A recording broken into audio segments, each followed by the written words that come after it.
Shalom, kita bertemu lagi dalam program Saat Teduh Daku Satu Jemeniaku bersama saya Gert Polo. Sebelum kita merenungkan firman Tuhan, mari kita mengawalinya di dalam doa. Mari kita berdoa.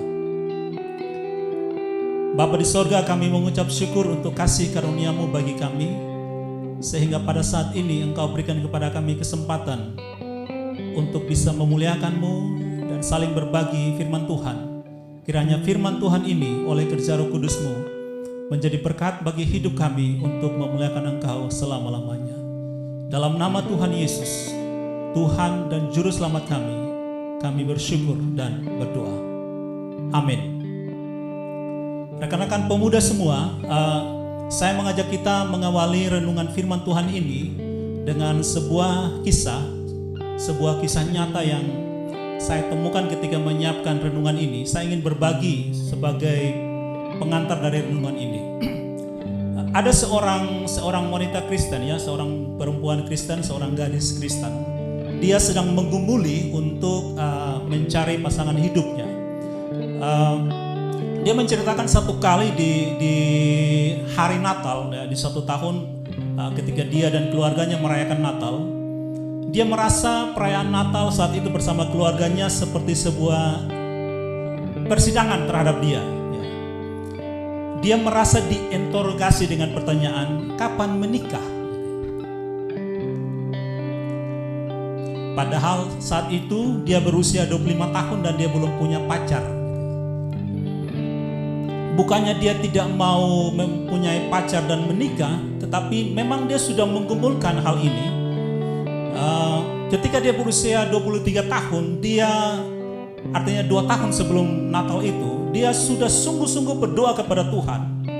Pada saat dia berumur 23 tahun, dia berdoa sambil menangis di hadapan Tuhan untuk memohon Tuhan memberikan kepada dia pasangan hidup. Dan pada saat itu dia mulai merasa cemburu, merasa iri hati, merasa kesepian ketika melihat teman-temannya pergi berjalan-jalan dengan pasangan hidup mereka, dengan pacar mereka, sedangkan dia belum memiliki pacar. Dia iri hati terhadap teman-temannya dia. Dan pada saat itu juga dia mulai membaca buku-buku tentang bagaimana mencari pasangan hidup yang berkenan kepada Tuhan. Dia membaca buku misalnya Lady in Waiting, ya, dan di situ dia belajar untuk bagaimana menggumuli atau menantikan pasangan yang Tuhan berikan kepada dia. Tetapi itu tidak cukup untuk membuat dia merasa tenang. Dia terus merasa kesepian yang melanda dia itu begitu hebatnya sampai semua teori-teori yang dia baca di buku itu seolah-olah tidak berlaku. Dia terjebak dalam kehidupan yang self-centeredness, kehidupan yang berpusat kepada diri sendiri. Sedangkan pihak lain, dia sadar bahwa dia harus hidup sebagai seorang anak Tuhan. Dia mesti hidup secara God-centered, hidup yang berpusat kepada Tuhan. Ini bagi dia sebuah pergumulan yang tidak mudah. Dia terus bergumul dengan Tuhan, bergumul sampai satu saat ada satu peristiwa terjadi dalam hidupnya, dan dia mulai sadar bahwa ketika dia mencari pasangan hidup itu bukan hanya sekedar untuk hidup bersama, untuk berbagi kebutuhan hidup bersama, untuk membangun rumah bersama, bukan sekedar itu. Tetapi dia mesti mencari pasangan hidup yang mendukung dia untuk sebagai partner yang membangun kerajaan Allah di tengah-tengah dunia ini. Di saat ini dia mulai sadar, dia mulai sadar bahwa walaupun dia masih sendiri, tetapi singleness itu bukanlah sebuah kutukan. Tapi ketika dia masih sebagai seorang yang single, itu kesempatan dia untuk berkarya bagi Tuhan. Ada satu cerita besar dari Allah dalam hidup dia yang mesti dia kerjakan. Ya, teman-teman muda sekalian, cerita ini, ketika saya mengambil cerita ini untuk pengantar renungan kita, saya teringat, di dalam Alkitab bahwa kalau kita melihat Alkitab, Alkitab itu seperti mengisahkan tentang seorang bapa, yang mencari mempelai bagi anaknya. Kenapa saya katakan itu?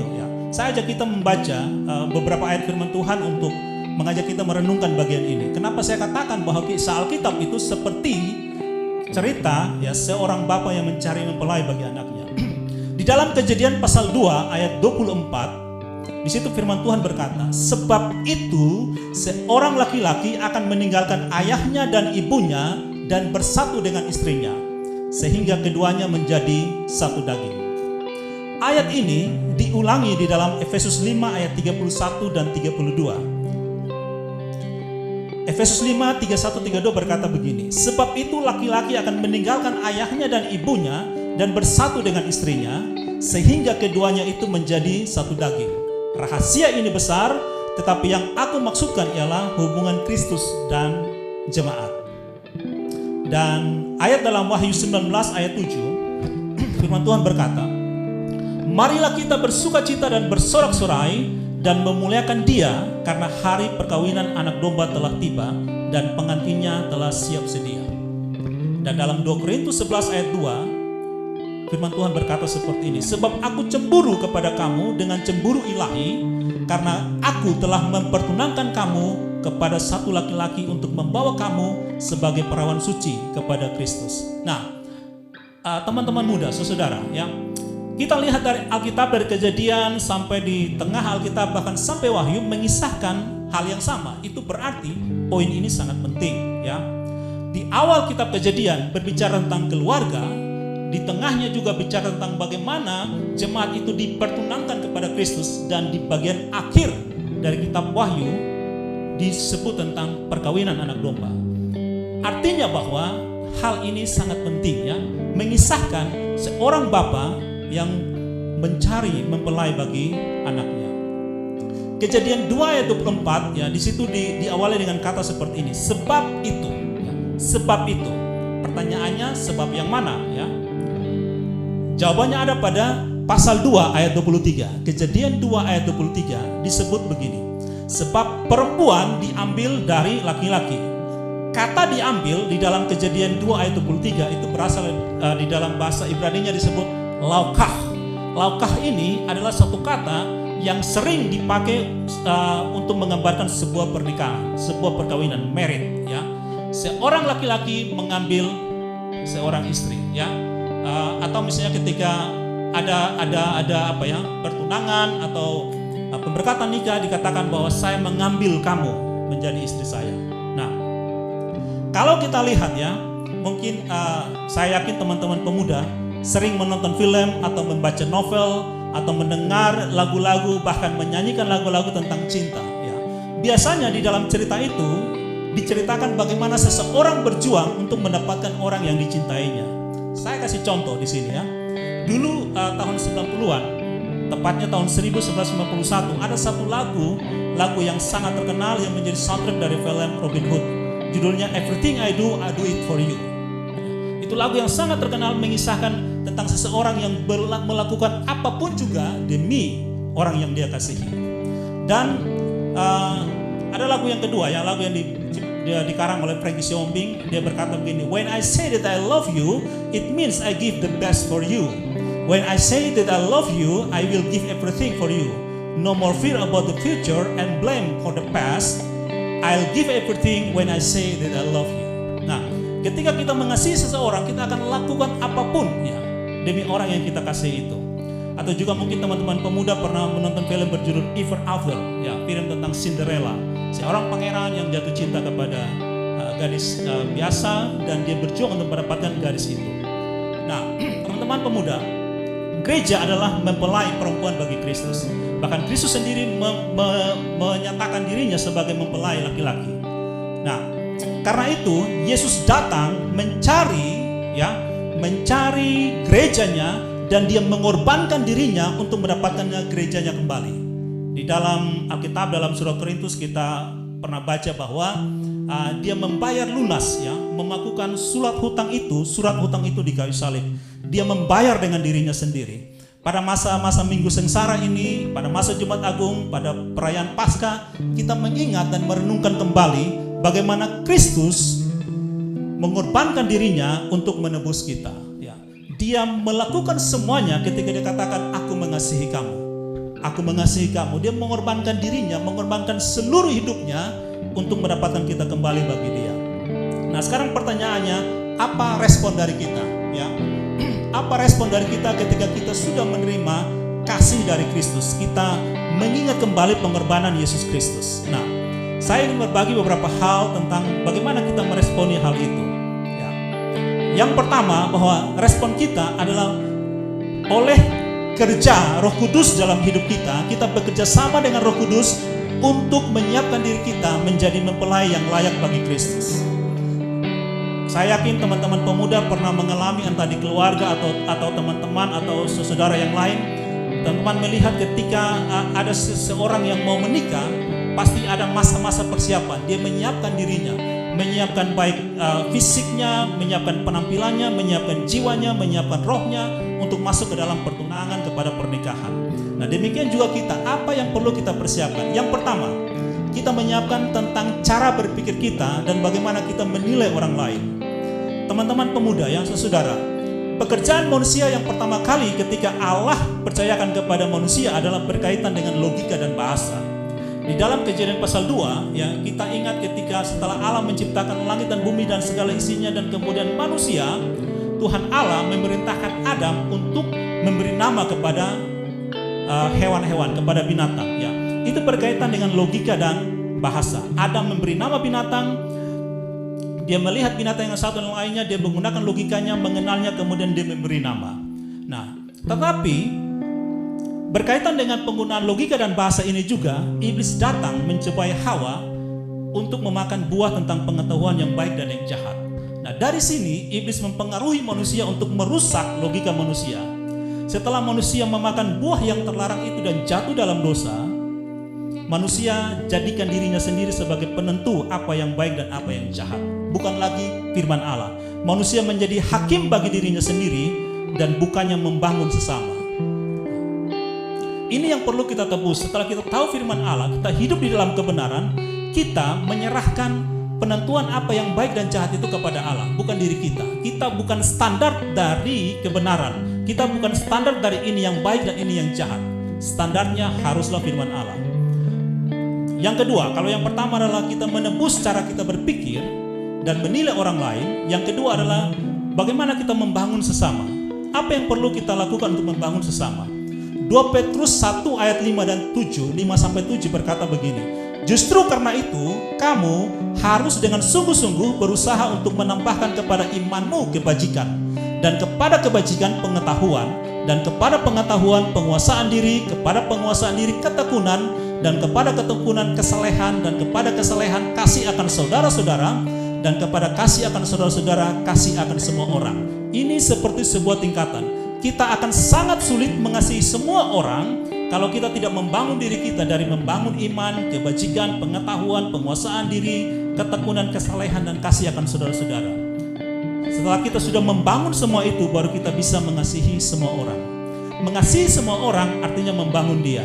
Nah, biasanya dan umumnya pasti teman-teman saudara sering melihat ada orang-orang yang tidak membangun dirinya dengan tahapan ini. Iman, pengetahuan, penguasaan diri, ketekunan, kesalehan, kasih akan saudara, baru kasih akan semua orang. Dia tidak membangun dirinya dengan hal ini ya, oleh kerja Roh Kudus dalam hidupnya, tetapi dia ingin langsung mengasihi semua orang. Apa yang terjadi?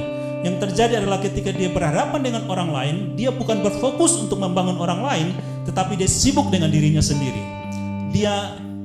Orang-orang seperti ini akan sulit untuk melayani Tuhan di gereja. Orang-orang seperti ini akan sulit bekerja dalam pelayanan publik yang berurusan dengan manusia. Kenapa?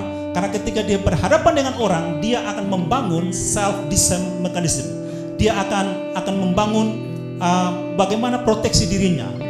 Ketika dia menerima kritikan, dia akan membalas dengan kritikan karena dia defense dirinya. Nah, mari kita lihat apa yang Yesus lakukan ya. Yesus ketika dia dikritik, ketika dia dihina, ketika dia dikatakan bahwa dia menyembuhkan orang dengan memakai kuasa Beelzebul, dia tidak membalas dengan kejahatan, tetapi dia tetap mengatakan apa yang benar, bahkan dia mengampuni mereka yang melukai dia, yang menyalibkan dia. Bagaimana Yesus bisa lakukan hal seperti itu? Tentunya Yesus juga mengalami pergumulan demi pergumulan. Misalnya sebelum dia turun pelayanan, dia berdoa puasa selama 40 hari di padang gurun. Dia dicobai oleh iblis, dan ketika dia menghadapi pencobaan dari iblis, dia melawannya dengan firman Tuhan. Dia telah dibentuk untuk tidak mencintai dirinya sendiri, tetapi dia tetap berpegang pada firman Tuhan. Yang kedua, dalam peristiwa Minggu Sengsara dan Jumat Agung kita mengingat bahwa bagaimana Yesus bergumul di Taman Getsemani. Di Taman Getsemani, dia bergumul antara mengikuti keinginannya sendiri dan menolak cawan itu, atau tetap tunduk kepada kehendak Bapa. Dan pada akhirnya kita tahu dia tunduk pada kehendak Bapa. Sehingga ketika dia berhadapan dengan Via Dolorosa, jalan sengsara, dia tetap fokus kepada Tuhan. Yesus tidak membangun self-defense mechanism, tetapi dia tetap tunduk kepada firman Tuhan. Dia tunduk kepada kehendak Bapanya di sorga. Bagian yang terakhir, teman-teman dan saudara semua, teman-teman pemuda, kita bisa membangun sesama, kita bisa mengasihi sesama kalau kita mengalami apa yang saya sebut sebagai the end of me, ya, akhir dari aku. Mematikan ego, ya, mematikan keinginan-keinginan sendiri, baru kita bisa mengasihi orang lain. Dan kalau kita sudah mengalami yang namanya the end of me, kita akan mengasihi orang lain bahkan sampai kita terluka. Mengasihi orang lain pasti kita akan terluka. Kita akan mungkin ditolak, kita mungkin akan disakiti. Kalau kita ingin mengasihi semua orang, ya kita belajar dari Yesus ketika dia mengasihi orang lain, dia sendiri akibatnya terluka oleh kasihnya itu. Bahkan Yesus pernah berkata dalam Yohanes 15 ayat 13, tidak ada kasih yang lebih besar dari kasih seseorang yang memberikan nyawanya bagi sahabat-sahabatnya. Mengasihi sampai terluka. Nah, bagaimana kita mengasihi orang lain yang menurut kita tidak pantas dikasihi? Itu sebuah pergumulan. Bagaimana kita mengasihi orang yang membenci kita? Bagaimana kita mengasihi orang yang mengkhianati kita? Ini sebuah pergumulan. Jadi pada bagian akhir ini saya mengajak teman-teman pemuda, ya rekan-rekan sekalian, untuk